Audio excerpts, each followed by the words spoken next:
everyone, so welcome to the next lecture, and in this lecture we will be solving the problem जो अमीन के लिए आपको मैंने homework के लिए दिया था. ठीक है, the problems are from the previous year JEE main exams और the IIT exams. तो इससे आपको आइडिया मिल जाएगा कि प्रॉब्लम उतनी टफ पूछी नहीं गई हैं जितना आपको नॉर्मली पढ़ाया भी जाता है. ठीक है, इवन मैंने भी काफ़ी चीज़ें एडिशनल पढ़ा दी हैं, बट स्टिल जो प्रॉब्लम्स हैं वो काफ़ी बेसिक लेवल पे है. तो अगर आप इसके बाद एक बार जो सारी चीज़ें पढ़ाई गई हैं, अगर अपनी एनसीईआरटी को अच्छे से पढ़ लो उससे, ठीक है, तो that is sufficient exam crack करने के लिए. पर जो आपने एडिशनल पढ़ा होता है उससे आपको जैसे कॉन्फिडेंस रहता है कि चलो यार गलती से अगर थोड़ा सा बाहर की चीज़, हायर लेवल की चीज़ आ गई तो हम उसको कर लेंगे. ठीक है, तो देखिए question number 1, JEE Main 2013, an organic compound A upon reacting with NH3 gives B. Okay, on heating B gives C, and the C in presence of KOH react with Br2 to give this product. अब KOH plus Br2 directly समझ आ रहा है Hoffmann bromamide reaction है. तो अगर Hoffmann bromamide में and product CH3CH2NH2 है, ठीक है, तो ये आपका एंड प्रोडक्ट है. तो ये किससे बना होगा? Br2OH negative. तो ये बना होगा CH3CH2CONH2 इस अमाइड से, राइट. तो ये था हमारा C. On heating B gives C. ठीक है, किसी चीज को हीट करने पे ये आपको मिल रहा है. और B कैसे बना था? B बना था organic compound A upon heat reacting with NH3. किसी को NH3 से रिएक्ट करने पे ये B बना, और B को हीट करने से C बना. अमाइड किस चीज को हीट करने से मिल सकता है? अब आप देखो A क्या हो सकते हैं. कार्बोक्सिलिक एसिड अगर हम ले तो कार्बोक्सिल को आप NH3 से ट्रीट करोगे तो क्या बनेगा? कार्बोक्सिलिक एसिड है, NH3 बेस है, तो एसिड बेस रिएक्शन सॉल्ट बनेगा. सॉल्ट को स्लाइटली हीट करने पे क्या होता है, यहां से इसका अमाइड बनेगा ना. तो डायरेक्टली अमाइड नहीं बनता, directly CO negative NH4 positive बनता है. फिर हीट करने पे फाइनली आपको अमाइड मिलता है. ठीक है, तो ये कार्बोक्सिल है, ये कार्बोक्सिल है, तो ये तो कंफर्म है कि कार्बोक्सिल से डायरेक्टली रिएक्शन तो हो रहा है. नाउ द क्वेश्चन इज, जो आपको अमाइड के साथ R ग्रुप ये है RCONH2, तो पहले ये RCOOH रहा होगा, तो सिंपल ये ग्रुप हमें चाहिए. ठीक है, तो answer will be C option. तो काफी सिंपल क्वेश्चन था. Second, which of these alkyl halides can be used to prepare amines using Gabriel phthalimide synthesis. देखो गैब्रियल थैलेमाइड सिंथेसिस से हम only and only 1 degree amine ही बनाते हैं. तो 1 डिग्री अमीन कैसे बनती है? जब एक अल्काइल हैलाइड पे अटैक होता है, SN2 अटैक होगा. ठीक है, अब SN2 अटैक होने के लिए स्टेरिक हिंड्रेंस मिनिमम होनी चाहिए. विनाइल SN2 नहीं देते तो ये आउट ऑफ क्वेश्चन है. 1 ब्रोमो 3 मिथाइल पेंटेन. ठीक है, 1 पे ब्रोमो है तो ऑब्वियसली बात है स्टेरिक हिंड्रेंस कम है. ब्रोमो बेंजीन अराइल हैलाइड भी नहीं देते, और 2 ब्रोमो 2,3 डाइमिथाइल ब्यूटेन. अब देखो 1 ब्रोमो और 2 ब्रोमो में ऑब्वियसली बात है 1 ब्रोमो लेस हिंड्रेंस है, और इसमें 2,3 डाइमिथाइल मतलब उसके 2 पे ब्रोमो भी और 2 पे मिथाइल भी है. तो ऑब्वियसली बात है इट इज 3 डिग्री SN2 नहीं देगा. तो obviously answer will be B option. Then third one, what is the product of the following reaction. जब आप कार्बोक्सिल एसिड को SOCl2 से ट्रीट करते हो तो पहली चीज क्या बनती है? First thing that will be formed is COCl. फिर इसको आपने NaN3 से ट्रीट किया तो सिंपल न्यूक्लियोफिलिक सब्स्टिट्यूशन CON3 को हीट करने पे क्या होता है?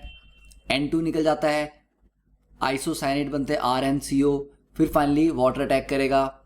ठीक है, तो देखो अल्टीमेटली क्या होगा, ये जो COH ग्रुप है ये आपने उड़ा देना है. ओवरऑल ये COH ग्रुप निकाल दो और इसकी जगह लगा दो NH2. ठीक है, तो आंसर इज A.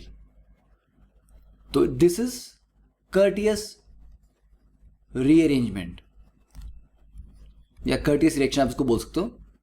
तो यहां पे जो कार्बन डाइऑक्साइड रिलीज होगी इसकी वजह से एक कार्बन चेन में कम हो जाएगा. तो गलती से भी कभी ऐसा मत करना कि अमीन बना दिया और कार्बन नंबर उतने ही रहे, कार्बन एक कम होता है तो डायरेक्टली COH हटा के NH2 आपने लगाना है। Then question number 4, which of the following method is neither meant for the synthesis nor for the separation of Amin.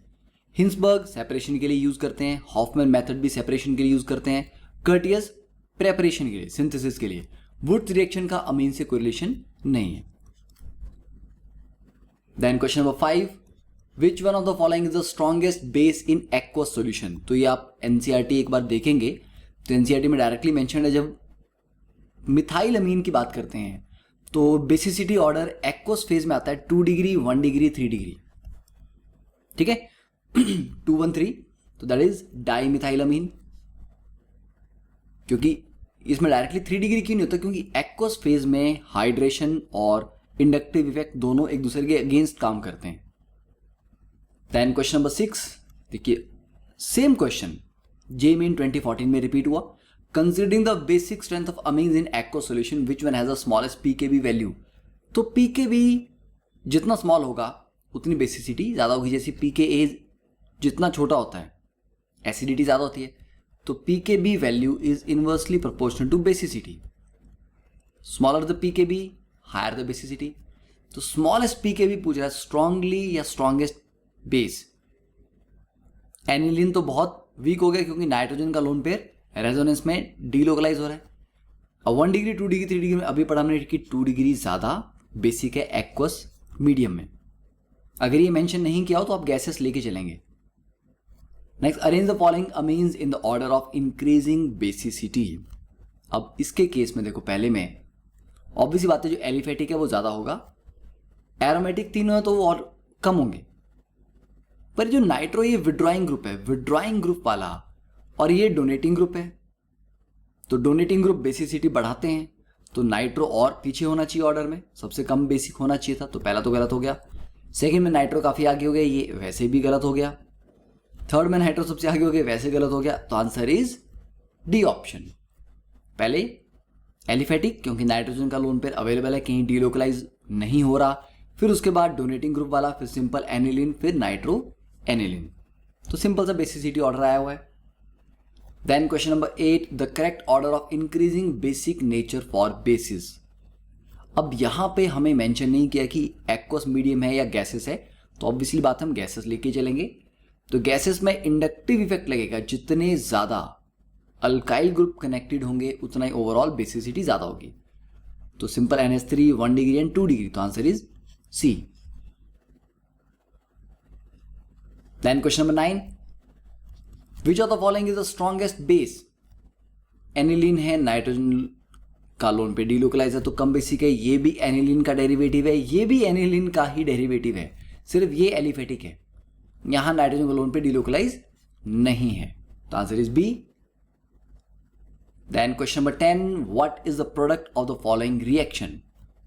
COCl को आप NH3 से ट्रीट करते हैं, पहले बनता है अमाइड CONH2, और फिर आप कर रहे हैं उसके बाद हॉफमैन डिग्रेडेशन रिएक्शन, तो अमाइड का CO उड़ जाएगा, तो मतलब ये पूरा ग्रुप उड़ा दो, यहां NH2 लगा लो, तो answer is A.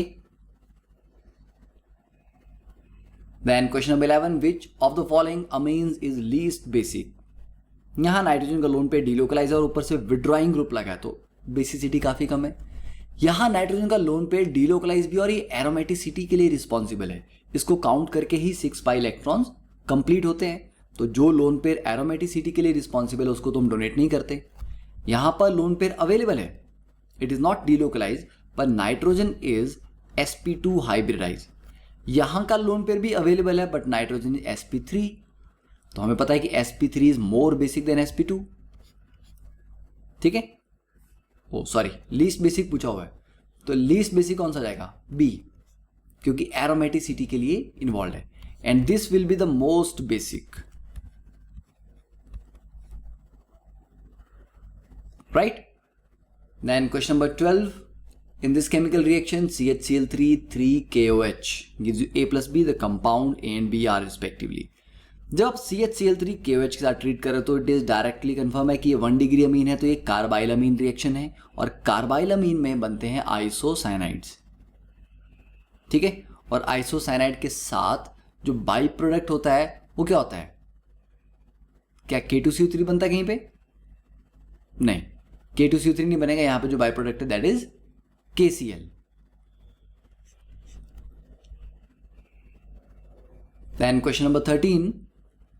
A compound with molecular mass 180 is acylated with CH3COCl to get a compound with molecular mass 390. ठीक है, जब आप असाइलेशन कर रहे हो तो आप ये वाला ग्रुप उस पर लगा रहे हो, Cl तो नहीं आ रहा ना, CH3CO आ रहा है। तो CH3CO का मास कितना है? इसको अगर आप कैलकुलेट करें दैट इज 42। ठीक है, तो जब ये ऐड कर रहे हो तो 42 से बढ़ना चाहिए था, राइट। और कंपाउंड में मॉलिक्यूलर मास 180, अब 180 वाले को आप असाइलेशन कर रहे हो तो ये Cl गया तो वहां से H भी तो गया होगा, तो एक मास उसका कम हो रहा है, 42 ऐड हो रहे हैं। तो इफेक्टिवली कितना ऐड हो रहा है? 41।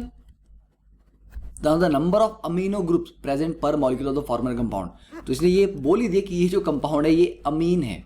और 1 डिग्री 2 डिग्री 3 डिग्री क्या है वी डोंट नो। तो बोला कि नंबर ऑफ अमीनो ग्रुप्स, तो H जाएगा, CH3CO आएगा, तो 41 का डिफरेंस पड़ रहा है एक बार में। और 180 से हम गए 390 पे, तो 180 से अगर हम 390 पे जा रहे हैं तो एक्चुअल हम डिफरेंस कितना यहां पे आ रहा है? यहां पे आ रहा है 210 का।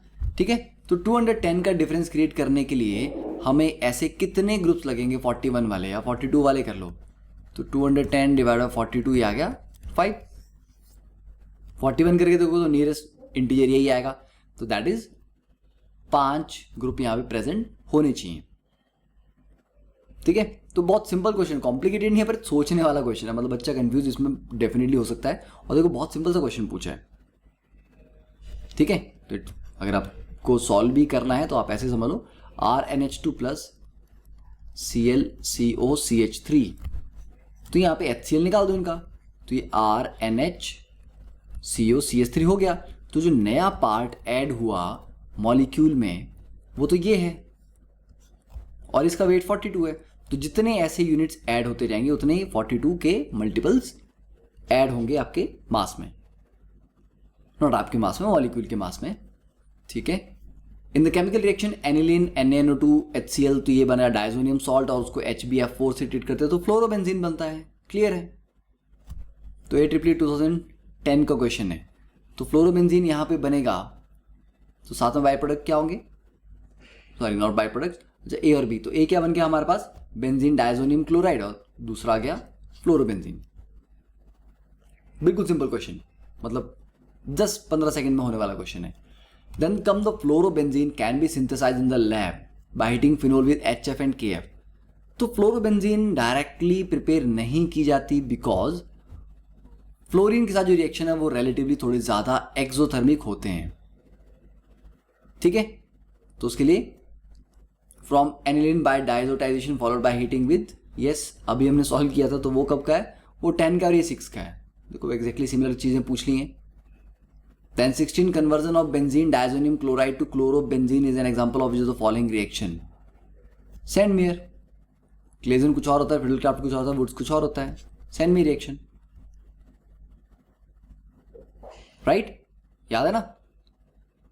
CuCl से ट्रीट करते थे। Then question number 17. CH3NH2 plus CHCl3 plus KOH, यहाँ पर भी आ गया आइसोसाइनाइड का, IIT JEE 2006 का क्वेश्चन है। तो nitrogen containing compound plus KCl plus H2, तो नाइट्रोजन कंटेनिंग कंपाउंड आइसोसाइनाइड है, CH3NC। Answer is D।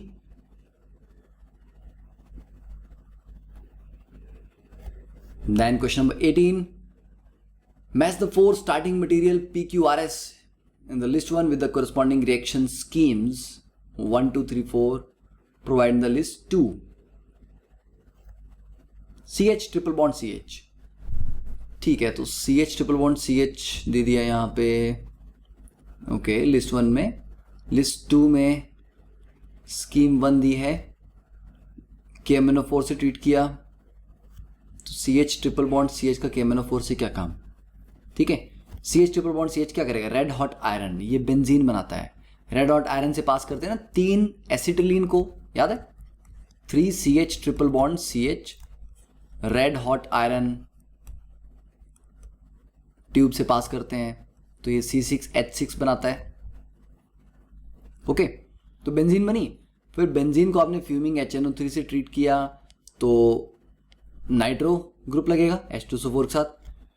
फिर उसके बाद finally H2S NH3 NaNO2 H2SO4 hydrolysis. तो ये सब कुछ करने के बाद NaNO2 H2SO4 में फाइनली तो वहाँ पे फिनोल बनना चाहिए।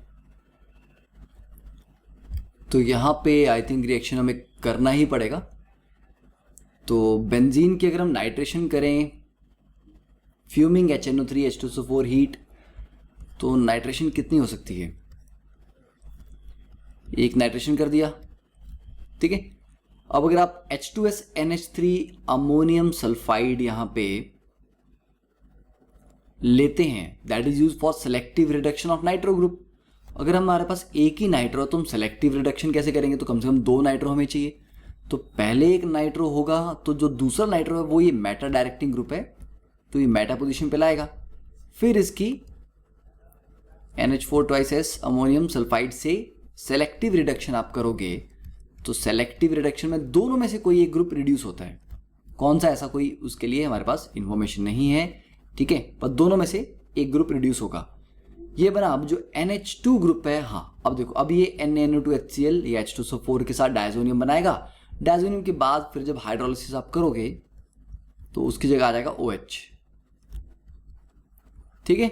तो NO3, हाँ तो NO2 और एक और ऑक्सीजन, तो NO3 में 3 ऑक्सीजन है, 1 नाइट्रोजन है, कार्बन 6 H5 है, तो यस H5 है, तो यस मॉलिक्यूलर फॉर्मूला मैच कर रहा है।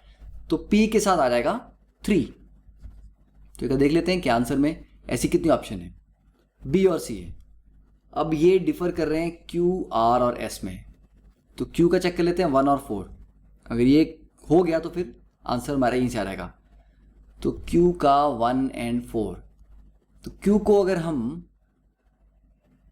KMnO4 OH नेगेटिव हीट, अब ऑलरेडी 2 H ग्रुप लगे हैं, इसको KMnO4 से तो कुछ भी नहीं होगा, ठीक है। Q को 4 से देखते हैं। कंसंट्रेटेड H2SO4 60 डिग्री है, ठीक है, एंड देन कंसंट्रेटेड HNO3, फिर नाइट्रेशन किया, फिर डाइल्यूट H2SO4 हीट, ठीक है। यहाँ पर ये रिएक्शन हो सकता है, तो 4 की पॉसिबिलिटी ज़्यादा लग रही है। एक बार इसको R को भी देखते हैं, 4 और 2। R के लिए स्कीम 4, नाइट्रो को कंसंट्रेटेड H2SO4 से ट्रीट करेंगे तो वहाँ पे क्या होगा? सल्फोनेशन। पर नाइट्रो काफ़ी डीएक्टिवेटिंग ग्रुप है, तो वो सल्फोनेशन इजीली वहाँ हो नहीं पाएगी। फिर कंसंट्रेटेड HNO3 डाइल्यूट H2SO4 से क्या होता है? वो सल्फोनिक ग्रुप वापस बाहर निकल जाता है। एंड देन S के लिए 2 और 1। S अगर आप इसको SnHCl से ट्रीट करते हो तो NO2 कन्वर्ट हो जाएगा NH2 में, NH2 का CH3COCl से NHCOCH3 बनेगा। फिर कंसंट्रेटेड H2SO4 लेंगे तो सल्फोनेशन होगी। फिर HNO3 के साथ क्या होगा? नाइट्रेशन। फिर डाइल्यूट H2SO4 वापस सल्फोनिक ग्रुप को बाहर निकाल देगा, ठीक है। चलेगा, इसको देख के एक बार सॉल्व भी कर लेते हैं ये वाला पार्ट, कि जो OH 2 ग्रुप थे यहाँ पे हमारे पास, ये क्या कर सकता है? तो इसको अगर हम कंसंट्रेटेड H2SO4 से ट्रीट करें, that should give us sulphonic, क्योंकि यहाँ पे डिहाइड्रेशन जैसा तो कुछ होने वाला नहीं है, ठीक है। तो SO3H आना है। अब ये OH ortho para directing group है, ये जो ऑर्थो है ये दोनों तरफ से हिंड्रेंस है इसको, तो या तो इस पोजीशन पे आएगा या इस पोजीशन पे आएगा, दोनों इक्विवेलेंट है, दोनों सिमेट्रिकल है। चलो यहाँ पे SO3H लगा लेते हैं। इसके बाद जब हम नाइट्रेशन इसकी करेंगे, ठीक है, HNO3, तो नाइट्रेशन अब कौन डिसाइड करेगा? तो मोस्ट एक्टिवेटिंग ग्रुप कौन से हैं? OH ही है। तो ये वाला ऑर्थो भी एक्टिवेटेड है, ये वाला ऑर्थो भी एक्टिवेटेड है, पर हिंड्रेंस यहाँ पे कम है, तो इस पोजीशन पे नाइट्रो ग्रुप लग जाना चाहिए। तो यहाँ पे NO2 OH OH SO3H, और जब आप डाइल्यूट H2SO4 से ट्रीट करते हो, जो सल्फोनेशन है ये रिवर्सिबल होती है। कंसंट्रेटेड में SO3H अटैच हो जाता है और डाइल्यूट ग्रुप लगाने पे वो निकल जाता है, तो OH OH NO2, तो फाइनल जो प्रोडक्ट आएगा दैट इज C6H5NO4। ठीक है, NO2 दो और ऑक्सीजन है, C6H5 1 2 3 4 5, हाँ 5 हाइड्रोजन है, तो यस इट मेक सेंस। ठीक है, तो आंसर इसका C होना चाहिए।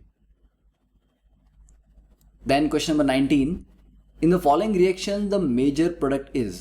अब इसको आपने NaNO2 HCl से ट्रीट किया तो डायजोनियम सॉल्ट बना। अब डायजोनियम को आप नेफ्थोल, बीटा नेफ्थोल से ट्रीट कर रहे हो। ठीक है, तो नॉर्मली जब आप फिनोल से ट्रीट करते थे तो बेसिक मीडियम में हम फिनॉक्साइड बनाते थे, है ना। यहां पर क्या बनेगा, बीटा नेफ्थॉक्साइड। तो नेफ्थॉक्साइड के साथ जब रिएक्शन करना है तो उस केस में क्या बनना चाहिए, ये जो आपके पास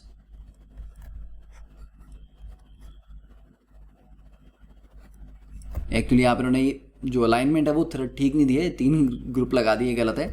ठीक है, उसको करेक्ट कर लेना। ये आपके पास आ गया न्यूक्लियोफाइल। अब ये O के थ्रू अटैक नहीं होता, तो पहले आपने पढ़ा ही है कि नॉर्मल हम पैरा पोजीशन से कपलिंग करवाते थे, पर यहाँ तो पैरा पोजीशन है नहीं।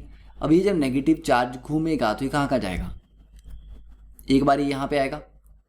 ठीक है, फिर 1 2 3, अगली बार इस पोजीशन पे भी जाएगा, 1 2 3 घूम के यहाँ से इस पोजीशन 1 2 3 यहाँ पे आएगा। ठीक है, तो देखते हैं नेगेटिव, ये यहाँ पे आया नेगेटिव, फिर यहाँ पे ये यहाँ पे आया, फिर 1 2 3 इस पोजीशन पे आएगा, यहाँ से इस पोजीशन पे आएगा। तो ये सारी पोजीशन है जहाँ पर नेगेटिव चार्ज कार्बन के ऊपर जा रहा है। तो कार्बन के ऊपर जाने में ठीक है, फिर इन पोजीशन पे डायजो फॉर्मेशन होगी। तो ये आ गया benzene, N double bond N, एक बार ये ऑर्थो पे लगा रहा है, तो ये वाली जो ऑर्थो पोजीशन है इस पे लगा रहा है ये, तो यस एक बार ये बन सकता है।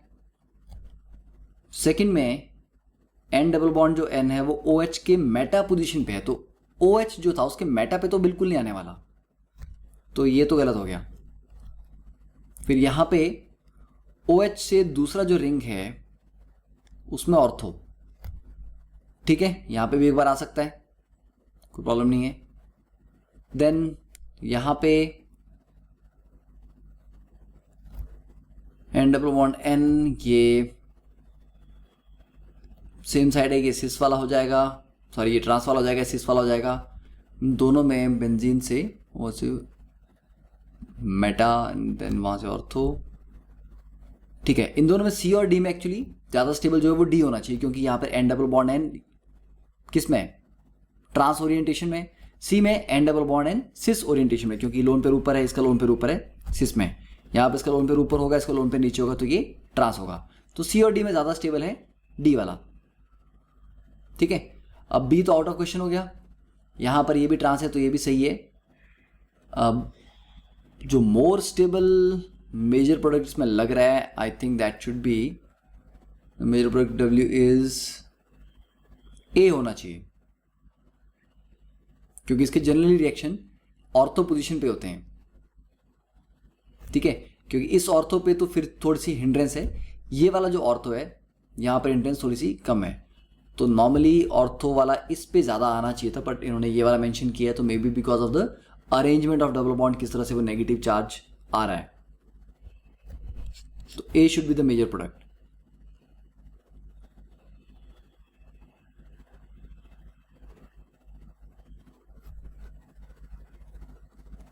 ठीक है, सेकेंडली आप इसको ऐसे भी समझ सकते हो कि जब दो रिंग्स आपस में कनेक्टेड हैं तो O नेगेटिव डायरेक्टली इस रिंग के साथ कनेक्टेड है, O नेगेटिव का स्ट्रांगली प्लस I इफेक्ट भी होता है इंडक्टिव में। तो ज़्यादा स्ट्रांगली एक्टिवेटेड या ज़्यादा स्ट्रांगली न्यूक्लियोफिलिक पहला वाला रिंग होगा, दूसरा रिंग उतना न्यूक्लियोफिलिक नहीं होगा।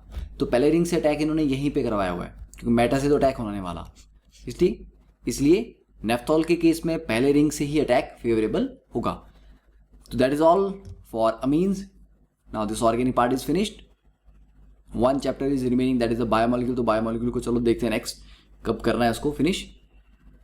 तो अब इसके बाद आपको क्या करना है, एनसीईआरटी की एक्सरसाइज एक बार पूरी तरह से लगा लो, एग्जाम्पलर प्रॉब्लम लगा लो, प्रीवियस ईयर के नीट के क्वेश्चन भी हैं वो भी लगा लो।